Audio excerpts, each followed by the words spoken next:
percentage here, but we were like, it really, the diagnosis shows about how much, people are actually limited by what it is. Low back pain. We had 9 people. We're only supposed to have 8, so we had somebody further back. But this one's excellent with working out. Yeah, so welcome everybody. Thank you for taking time out of your Saturday to come in. There are a few people tuning in virtually, so welcome everybody at home. And so we're going to get started. This session, we're going to be talking about how to really exercise pain-free, how to get the most out of your workouts. So, number 1, start off, racket and leisure sports are the number 1 leading cause of injury each year.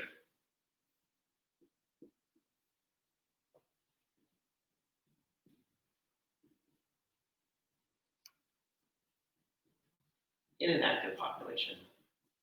Can anybody guess the second cause? Second leading cause? Lifting stuff? I've thrown you a curveball right off the bat. Out of all of these things, even the combination of all of these things, actually general exercise is that leading cause, right?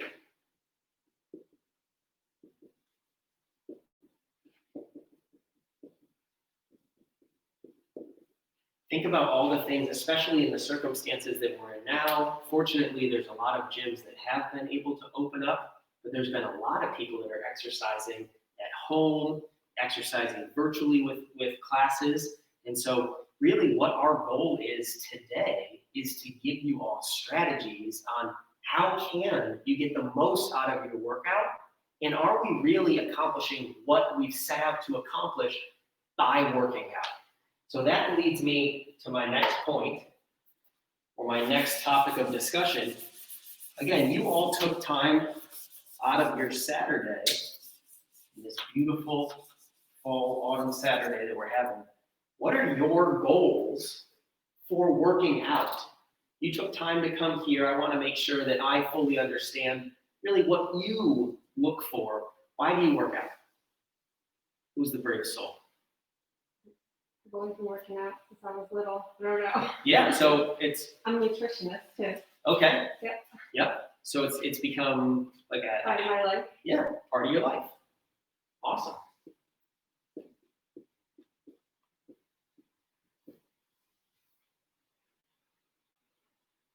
Feel better. Yeah, to feel good, feel better.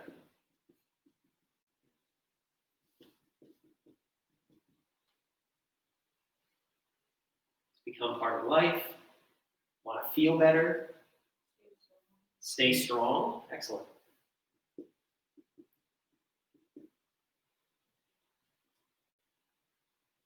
I'm going to say it, to not gain too much weight right now. I'm working out to keep the baby weight down. Okay, so weight control is huge, whether pregnant or not pregnant, or yeah.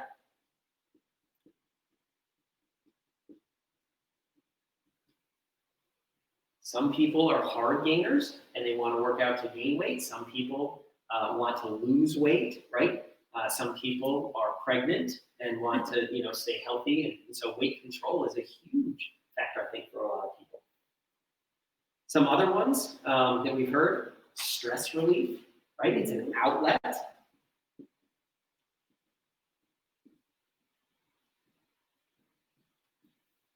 What about competition? Right? It's a way for us to compete with ourselves, probably most, challenge ourselves. And then, depending on whether you're doing it virtually, whether you're doing in a gym these days, but there's a big social aspect, community aspect, to other people wanting to accomplish the same things that you want to accomplish with your workout. Whether we're talking about physical therapy, whether we're talking about exercise or a combination of those, understanding what your goals are, and really what that boils down to is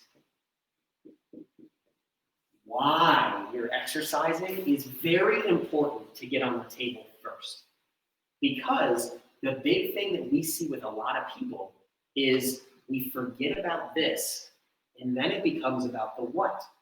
What are we doing? Or the how. How are we exercising? And we start to lose track of the why.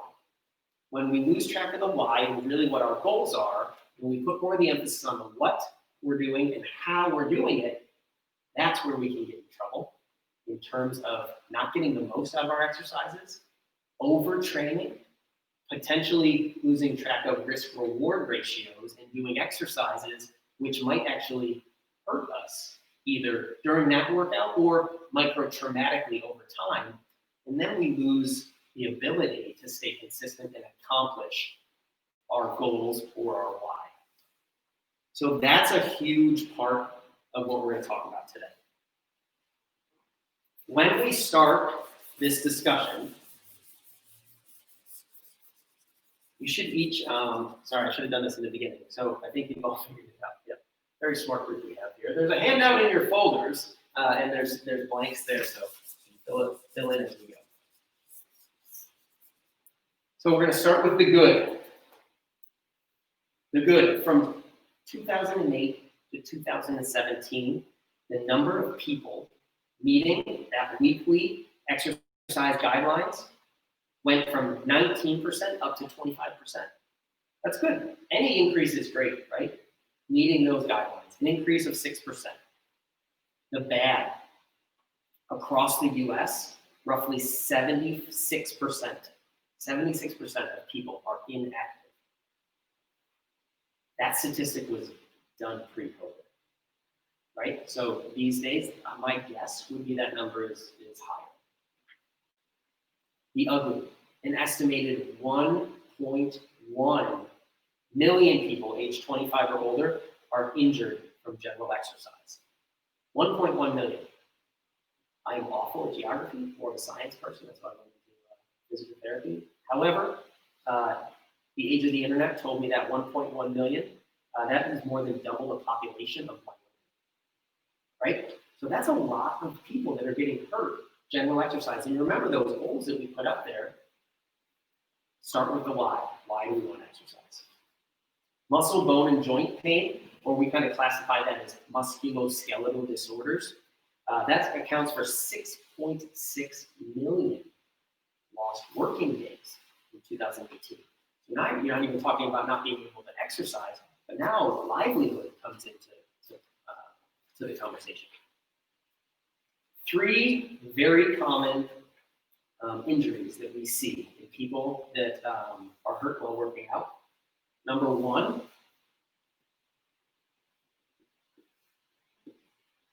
low back pain. Low back pain is very common. We spent a full hour talking about it earlier today with a group of people. Trouble sitting, trouble standing, trouble bending, trouble walking. It could be in the lower back or even sciatica-like symptoms. Very, very common condition. Number 2, patellofemoral pain. Fancy word for your knee joint, right? So patellofemoral, the patella is your kneecap. The femur has the track that the kneecap slides on, right? As you bend your knee, the kneecap has to slide down. As you straighten, it's got to slide up. There's a lot of muscles, there's a lot of joints that go into making that joint work efficiently and appropriately. If the hip muscle isn't working, if the glutes aren't strong enough, now that track gets positioned differently and the train starts to ride up on the rails. That kneecap starts to ride on the rails. And then people have either inner or outer knee pain, patellofemoral pain, but it's actually a hip issue. You've got to work on strengthening the hip up. Or someone, maybe their ankle isn't as flexible, so they can't shock absorb, right? Now instead of that foot and ankle absorbing a lot of that stress, all those forces get put up into the knee joint. And you get a lot of compression, right? Each time we're landing on that rung. Loosen the ankle up, strengthen the hip up, usually causes a lot, or helps to alleviate a lot of stress at that knee or that patellofemoral joint. And then the third, most common, the rotator cuff, or in some circles known as the rotor cuff. Really the rotator cuff. So it's a collection of 4 muscles. Each or on your shoulder blade back here. Most people, I thought my rotator cuff was here. The muscles start here, and then they turn into tendons, and those tendons insert you at different points. So when they start to get injured, most of the time you feel it here, but the rotator cuff muscles are on different aspects of your shoulder blade. A lot of movement that has to be coordinated well throughout the mid-back, the neck, and then all of the joints, kind of right here, all right, your SC joint, where your collarbone comes to your sternum or your breastbone, your AC joint out here, how the shoulder blade moves, and then the ball and socket joint. So there's a lot that goes into the rotator cuff to keep it healthy. Most of the time we feel it here, but there's a lot under the surface that goes into that.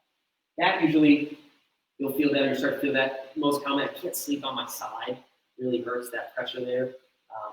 Reaching out that car window into the ATM, or I'm in my car and I'm dreading reaching over to grab my car door and pull it closed, so I end up having to do this. Getting the seatbelt on, getting the hair, getting deodorant on, all of those types of things could possibly mean you've got some irritation in the shoulder. Those are really the three common areas or injuries that we see. At this point, this brings me back to a story that I had. So we have a young family. So our son is 6, our daughter is 4, with a newborn on the way. This was last year, so 2019 baseball season, the Valley Cats game. And so at the time, subtract a year, 5 and 3. I think we're in the 3rd inning of the game. The kids are much more interested in popcorn, Dippin' Dots, and the foam finger. 3rd inning, and I think we're on the way back from our 7th trip to the bathroom at this point. Not because they had to go to the bathroom, just they want to get up and go. As we're going, I've got like 3 Dippin' Dots lined up, a bag of popcorn, and for some reason I'm wearing my son's foam finger. Don't ask me why. And I'm trying to chase him down back to the seats, and I run into Andrea. We've changed her name at this point for story purposes, but Andrea was a very active patient that I had helped about 8 months prior to that. Andrea was a runner. So she ran, and she also did like HIIT style, so high intensity interval training, workouts on the side to cross train.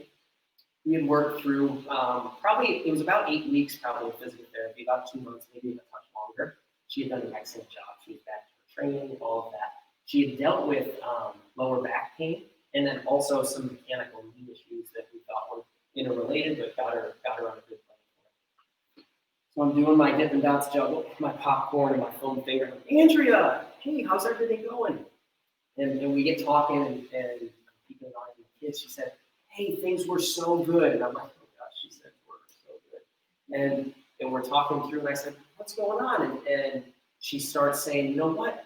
I was doing great. I was upping my mileage. I had tried adding a new class to my workout, and then it just started.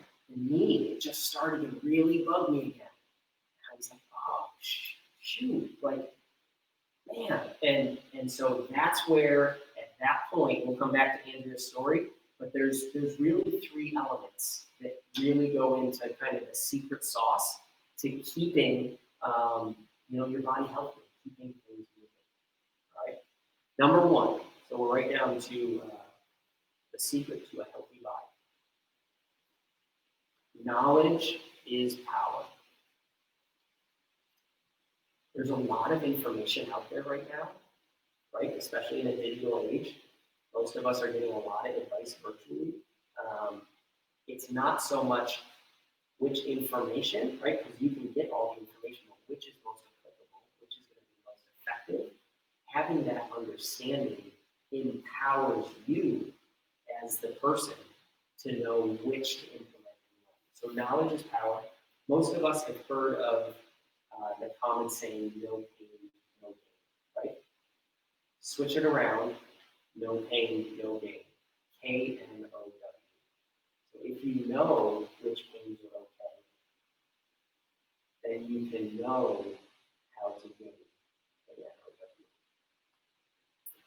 What's okay, what's not okay? Can I figure out why I'm experiencing the symptoms that I'm experiencing? And can I put that story together put actionable steps in place. We talk a lot in our clinic about being proactive versus reactive. Commonly, orthopedics, and to be honest, in over a decade doing this, working in 3 different states, a lot of patients that I see and that I've helped, that patient gets to the point where they no longer do what they either need to do throughout the day or want to do throughout the day, right? And so at that point, we're reacting to the fact that I can't do this. Kudos to everybody here because we're being proactive. How can I keep working out more efficiently and get the most out of my workouts? But that getting into a proactive phase and mindset is super important. Learn how your body compensates. Plan around those compensations accordingly, right? With your pull-up routines, those types of things. And we really like to give the car analogy, right? If we're going to go on a road trip, probably check and make sure we don't have any flat tires. Probably check and see how much gas we have. Are we going to be able to get there? Maybe the oil change, those types of things. But, knowing that stuff ahead of time, it's really applicable to our body. Going into our workout, there should be a few things that we can check off the list to ensure that you're moving efficiently that day going into that workout. You know what? Going into that workout might be different than going into the workout you did 2 days ago. It doesn't seem like that much difference, but maybe you did lawn work. Maybe you had a really stressful day at work and you were on a Zoom conference call for 3 hours, hunched over like that. There's so many variables that happen throughout our waking hours. It's important going into each workout. Treat your body like you do your car. Know what your gauges are. Know what your gas light is and have those checks. We're going to go through those today. So each and every one of you have at least a broad base, general body mobility. What should I be able to do from a movement standpoint? Where might I be off? And if so, it's not a bad thing, but what can I do now going into my workout to fill up my tank of gas going into that workout? Last, address the problem, not just the symptom. You don't want to be the person that comes home, there's water pouring through the ceiling in the living room, you put the bucket there, you wait for the rain to stop, and then you go and you take the water stain.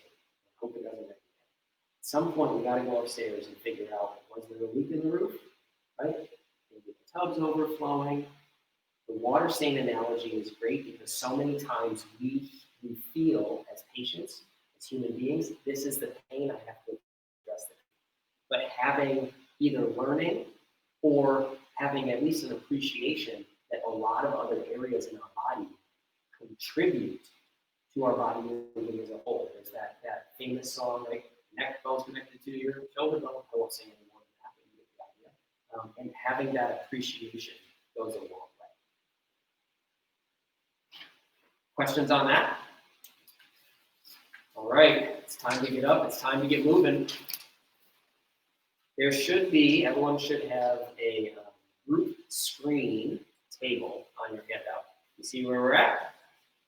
Numero uno, the toe touch, the beloved toe touch. It is actually normal to be able to touch your toes.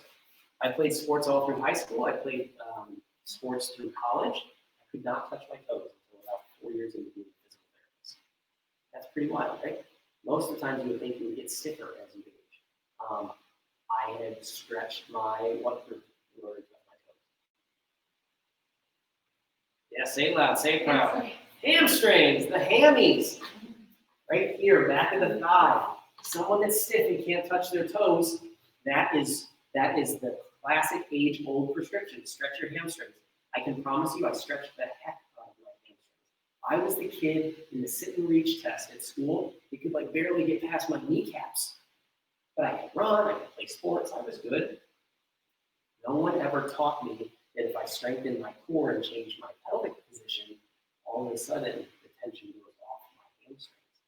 You're going to learn today that there's a lot of techniques and a lot of low-hanging fruit for most people to be able to touch your toes more efficiently without even doing the hamstring stretch. Don't be mad at me, this hamstring guru, Mr. Hamstring Guru that is out there. The hamstring stretch is a great tool in the toolbox, but to touch your toes, It's actually more your pelvic position and being able to move efficiently through multiple joints to go from there. So that one's first. Everybody stand up. Here we go. Dun, dun. Or do you want us to, are we scoring ourselves, right? Yeah, or you can partner up. I'm the worst partner. Who wants to go with me? There is no good partner. Okay. Yeah. All right, so let's see. So partner one, who wants to be partner one? All right. Okay, so we'll bring the feet together. It's always good when you're doing this assessment so that you're testing the same thing each time. If one day I test my toe touch with my feet together, and the next workout I test it like this, I've added a new variable into the mix. If I tell myself, you know what, each time I touch my toes, I'm gonna bring my feet all the way together, and you're pretty good at that point. From there, nice and easy, make sure with any of these assessments you don't push through any pain. You're gonna go all the way down and attempt to touch the toes. Nice, nailed it. Any pain or discomfort with that? Yeah, a little bit. Okay, so on your sheet, if you got there, you can do a check mark next to it. If there was pain, you're gonna do an asterisk. All right, so it's got it, or if you did not get to the standard, you check off in the limited box. If there was pain, whether you got it or you were limited, you do an asterisk next to it, and that delineates the pain. All right, partner number two, feet together, drum roll please. Touch your toes. All right. Yeah. It's the baby in the way. All right, so if you got to your toes, go ahead and put a check in the got it. I did. If there was pain again, whether it was in the legs, the lower back, or the left earlobe, go ahead and put an asterisk next to it. Questions on the toe touch? I was gonna say, I used to be. Yes. So most people, and this is an important one, probably not as applicable for you three, but for anyone watching at home, most people, when they go to touch their toes, if I go down, I can get pretty close or there. However, if you then put something behind me, and I go down to touch my toe, that's as far as I go, or I'm gonna fall flat on my face. So what just happened? What happened was something was behind me which limited my ability to weight shift and push my butt behind me in order to fold forward. So as physical therapists, we look at the movement control. Does the person keep themselves very rigid here and attempt to bend forward? Because now we know which exercises to use to get their brain using the right muscle groups at once. For everybody here, it looked pretty good for that. For anybody checking this at home, really it's a part of a weight shift and the product of being able to shift your weight behind you in order to touch your toes, not just the hamstring length. Number two, the body turn. Same thing. We want to compare apples to apples. So feet will be together and you're going to face away from your partner. So if you're the evaluator, you'll be looking at your partner's back. If you're the person being assessed, your back will be to that person. Feet together. Everything can move, but your feet will stay stationary. You're going to turn and twist to the right. Turn and twist to the left. If you're the evaluator, I want you to take note and see about how far they turn each way.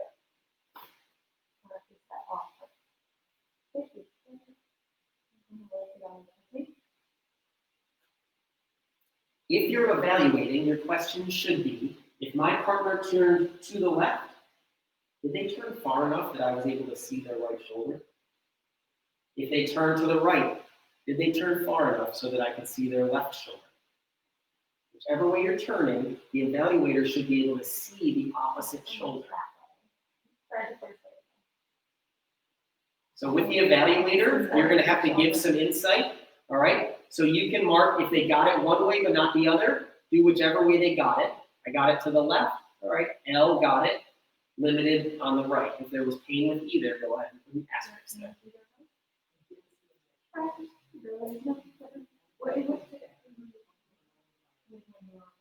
Oh, mine's this one is there. Nice job. Teamwork. I like it. Sometimes Mike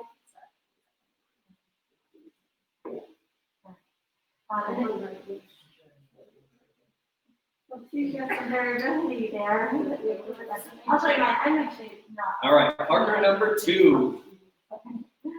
Oh, I'll do this. You can, then you can look at what you're looking for, or what I'm looking for.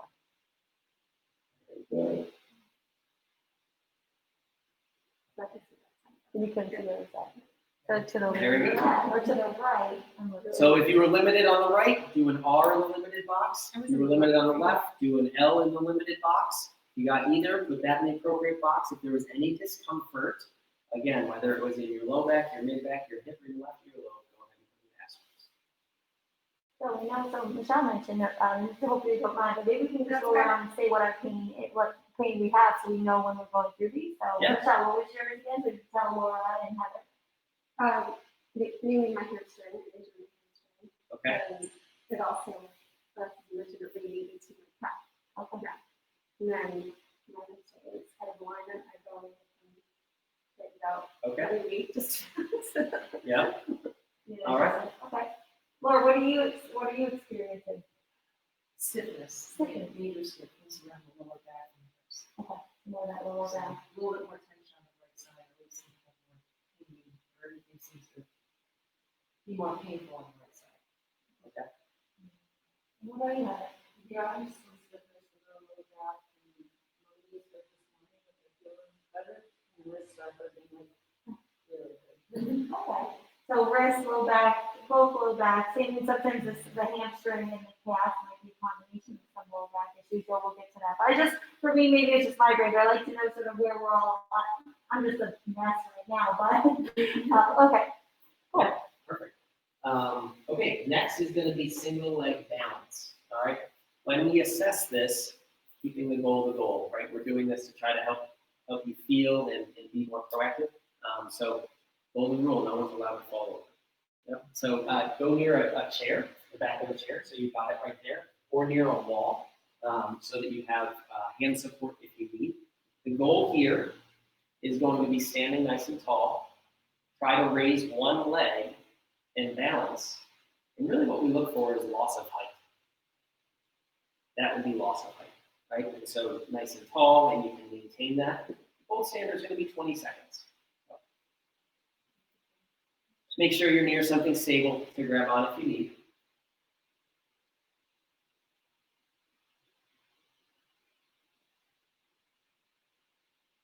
6, 7. I can go down. Good, perfect. Try your other leg too. No, my other, yeah, that's good.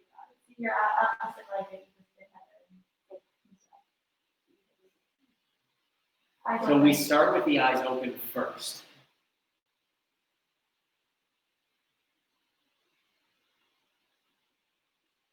Great. Was there one side that was harder to do than the other? Like, we could talk about increased effort. Did you see that you were concentrating more on one side or the other, or were they both pretty simple?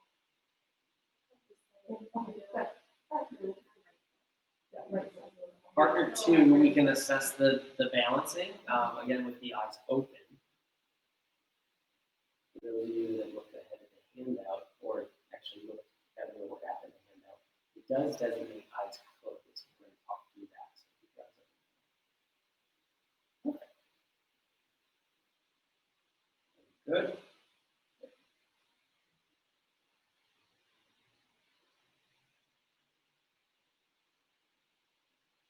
You would be surprised how this can change day to day. Did you take a long car trip? Did you work in the garden? Did you fall asleep on the couch? Were you doing a lot of laundry bent over? You could almost name the variables. Most people think, well, I had it, so I should still have it. It can change day to day. And the good thing about that is, if it's off one of these days, you can do something really quickly and set it most of the time. Now, the reason your handout says eyes closed is because your balance, if you think of balance as an umbrella, right? That's the umbrella term. There's really 3 main systems that go into it. It's your visual system, right?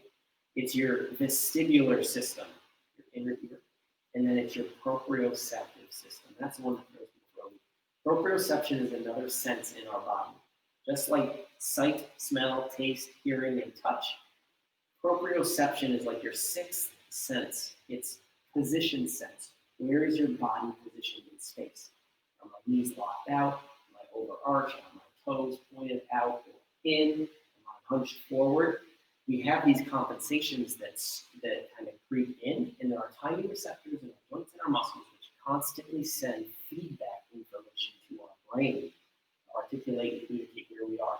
If that is thrown off because of past injury, because of recreational habits or occupational habits, the proprioception can be off, which can then impact your balance. So that's why the gold standard is 20 seconds with your eyes closed. And you'll see people wobble a little bit more.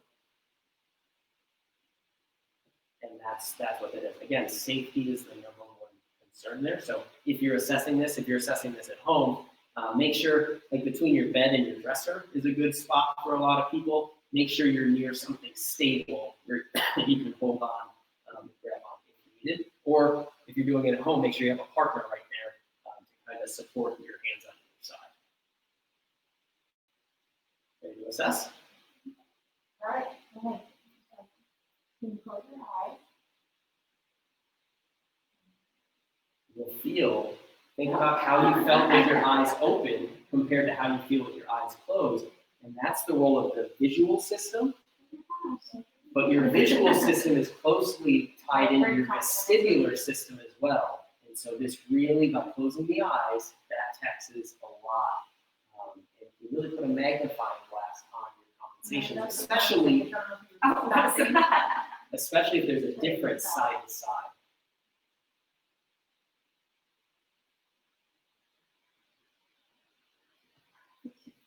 It's wild, right? Sarah, you were a statue. And Heather, you were a statue the first two times. Eyes open, you could be solid. The minute you take that away. So, we were just take note that you probably didn't get it for that one. I didn't get. Or why don't you try?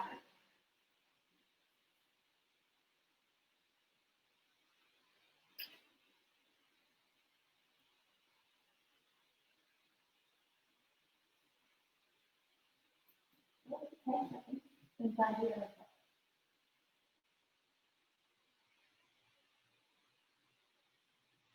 Okay, people can do the opening and those words. It's a chance, really challenging. So that's the biggest thing to me, the 10 seconds was good, but there's some asymmetry that it was up in your skin on your left side.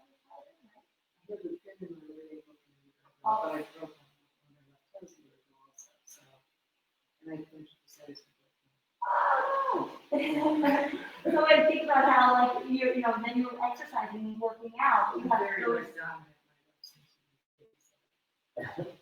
Well, unfortunately, I can't have to before that, although my last hole, I feel like everybody was rock solid during my open, but. Yeah. So before we get down, there's one more in standing, right? So you're gently going to grab, kind of clasp your fingers around your thumbs. Feet together again, and nice and easy, we're going to try to get our hands as close as we can together. Again, don't push through any pain.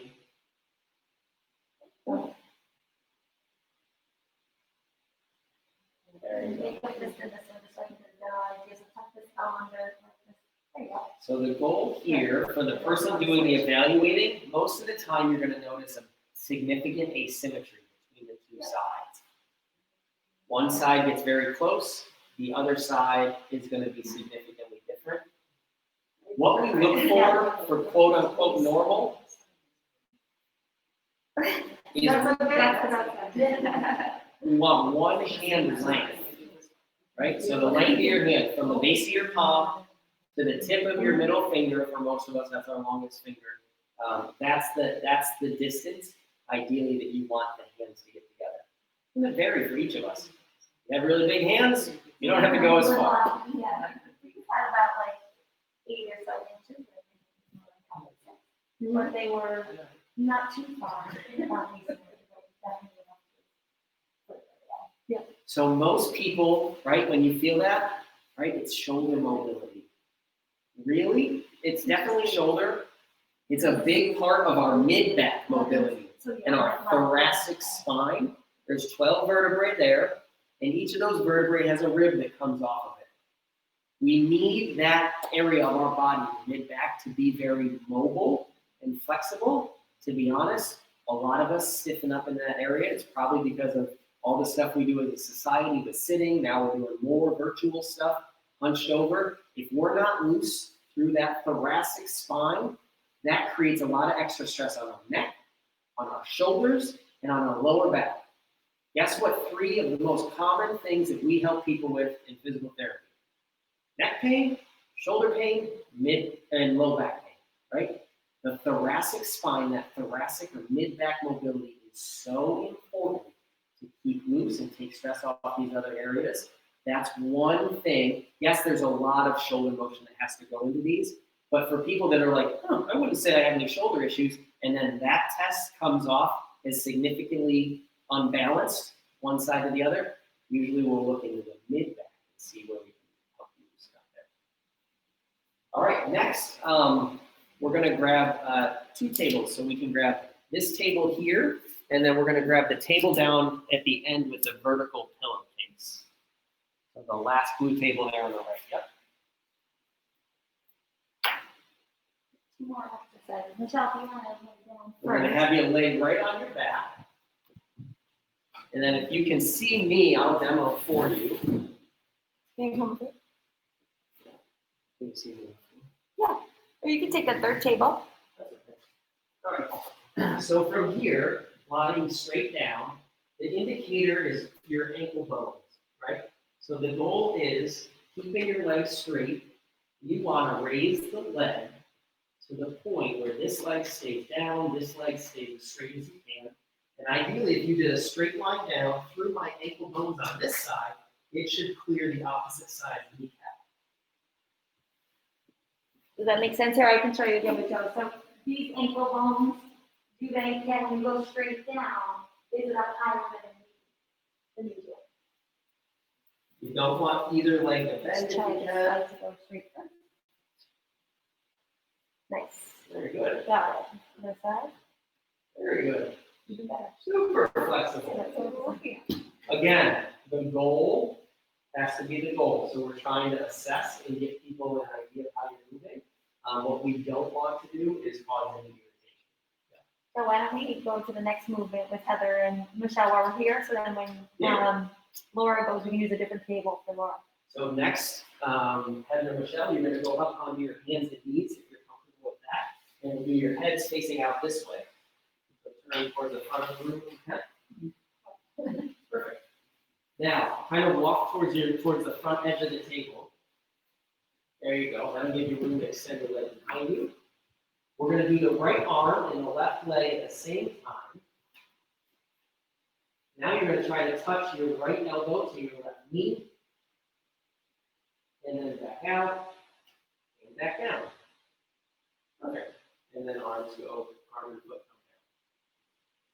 come down. Same thing. Left arm, right leg, elbow to knee, out, and back down to resting. Try to take note. Did you notice a big difference on one side to the other? Did you feel unbalanced or unsteady? Was there discomfort? It's all a learning experience between you and your body and where your compensation may lie. All right. So let's grab your sheets before you forget them. Hold on, we got Yep. to Laura. We're going to do Okay. that. So one thing I would say in that third dog, that last one, you had a lot of hypertension in the dog. Yeah, that's what we're working. Okay, so it's really trying to end it up with one thing that I would say is you have the motion. Yeah. But also your mobility, so that I would like an aspect. So the idea, this is a concept physical therapist do on patients. So the PT that typically knows, okay, I'm looking for excessive movement or I'm looking for this stiff response. So I'd like an aspect. That's part of what we're causing. Most likely the other side. Yeah, so you don't put that on your thing. Because you're straight legged, That's good. Yeah. Getting there. The more we can check off, right? All right, again, make sure that you're thinking opposite arm, opposite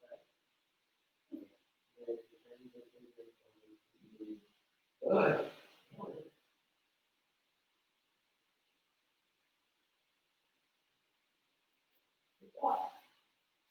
Any discomfort? I used to be outside by the house. So I used to All right. step all the time. There are no sharp pains. Tightness in, that is here. I noticed that. More so on the right. Yeah, right, yeah. Yep. When you went back and I heard that position right at the very top, I was just telling Michelle, this is a task that this is really human people, that they see what their movement patterns are. And we're trained, we've gone through a certification course, to look for, asymmetries or, compensations. And this, on that right side, it's pretty good down there. So I put a little asterisk next to that one. All right, if you want, you can grab a seat again.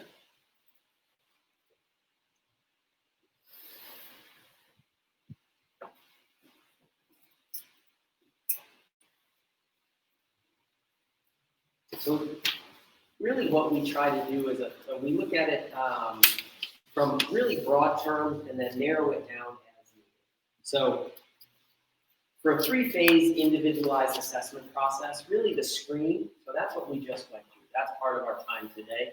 And that's really the 30,000 foot view. It's broad strokes, right? It's not necessarily detailed to, oh, it's this muscle, it's this part of the joint, it's this nerve, or those types of things. But it gives us a broad look at movement patterns in order to then try to predict who might be in a higher risk category to develop an injury, or might need more closer investigation into what might be going on. So the screen is what we just went through. The second is a consultation. So that's sitting down and getting a little bit deeper into, this is what I have going on, these are where my symptoms are located. In a group this size, it's nice because we can kind of mix and match a little bit and talk through what each person is individually experiencing while we went through the screen. But the consultation is one-on-one, getting very specific into what you're experiencing during the movement patterns, and then elaborating a little bit on that movement pattern. The examination is the full-blown, here's what the nerves are doing, here's how the muscles interact, here's what the strength looks like, the flexibility, the joint mobility, and really pairing up. I have like 3 different things going on, it seems like, in connecting those dots to see how they all interrelate and putting together an individualized plan to address that. When we go through and talk about, we say the number one, mistake, I guess, that people see, or the number one area for improvement that we could see is really what we had talked about earlier today. The number one thing is people tend to be very reactive with their healthcare, and reactive in terms of, laying out those priorities, keeping the goal. So when aches and pains come up, they ignore it. That's the number one biggest mistake that we see. And people not prioritizing themselves first, right? A lot of times we're caregivers for others. We have a lot going on at work, a lot going on at home, and you know what? It's going to go away. I'll just give it some time. So ignoring it, basically.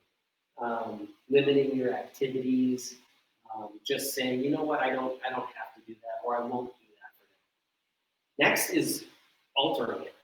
That's the next step. I want to do it, but maybe I just won't do as much, or I won't do it the same way, or I can't go for that long run, so I'll do, and that's some of altering it is smart, right? If it's an acute injury, if you're working around it, that's smart, right? It's when we're talking about altering it, it's I need to take for a leave in order to go work out, and I've been doing that for the last 6 months.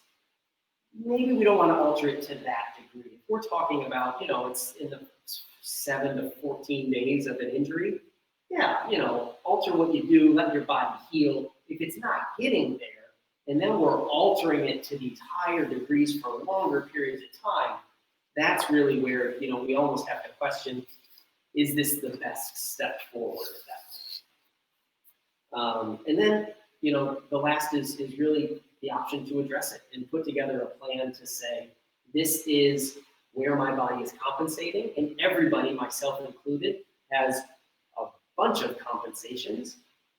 Having that knowledge, learning what each person's compensations are, and then tailoring, especially when we talk about workouts, tailoring your warm-up routine, tailoring your cool down routine, or if you're familiar with the term supersets in exercises, right? I'm going to do an exercise, but now during my rest period, I'm going to do a corrective exercise that I learned is going to address one of my specific compensations. So I'm going to do the shoulder press, or I'm going to do the push-up, but at the same time, I'm going to do thoracic mobility work in between my sets. So I've paired up what I want to get from a strength standpoint from my workout, from feeling good, with what I should be doing to make sure that my body is moving well, so I can keep the goals the goals. Everything that you all said was really important to you for working out. Pair up the corrective exercises with the primary movements of your workouts is a really nice way to do it. Probably the best approach is, really getting an individual set of corrective exercises for you that become your warm-up. Because what happens when we go to the gym, right? Like I said, we're all busy, right? To find time to work out, whether you're talking about home or you're going to go somewhere, just finding the time to work out is a victory. So what do? We jump straight to the workout because I've only got 35 minutes and I got to get it done. I got to get my heart rate up because I have to pick the kids up and then I have to get dinner ready and then there's football practice. But most of the time, we don't properly warm up. And when I hear people say warm up, what are we taught? Cardiovascular warm up. I've got to get the blood flowing. That's great. But what about a movement system warm up? What if I just worked virtually from home over my laptop for the last 4 hours? What if I just got off of yard work? What if my movement system isn't warmed up yet? Incorporating a movement warm up into your workout warm-up, most of the time, if you tailor it down and learn what's best for you, 3 to 5 minutes or so, and if you do them repetitively, guess what? Your heart rate's going to be up, your blood will be pumping, and then that 3 to 5 minutes will pay so many dividends, not only during that part of your workout, that one workout session, but longevity in keeping you being able to work out. That's the thing. Whether you're doing it for stress relief, you want to look good, you want to feel good, you want weight control, all of the things we listed, taking 3 to 5 minutes to warm up your movement system. At the same time, at the end of your workout, what about a cool down for your movement system? And hit those movement patterns again and make sure you didn't incorporate those compensations during your routine.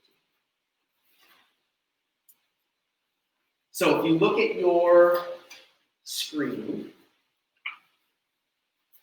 you're going to count the total number of limited boxes, limited check marks. Once you have your limited, you can put a little number at the bottom of that column. It could be 0, or it could be 6, or something in between. Now you're going to look at the got it column, the ones that you were able to achieve the standard. Did you put any asterisks next to those got it's? Were you able to achieve the standard, but you did so with symptoms? Add the asterisks up in the got it column. Then you're going to do the simple equation of limited plus any of the got it's that caused symptoms, and that'll give you a total number. Follow me?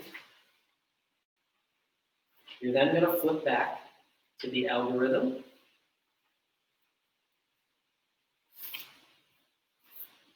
And then you can follow from there to figure out which risk category you individually fall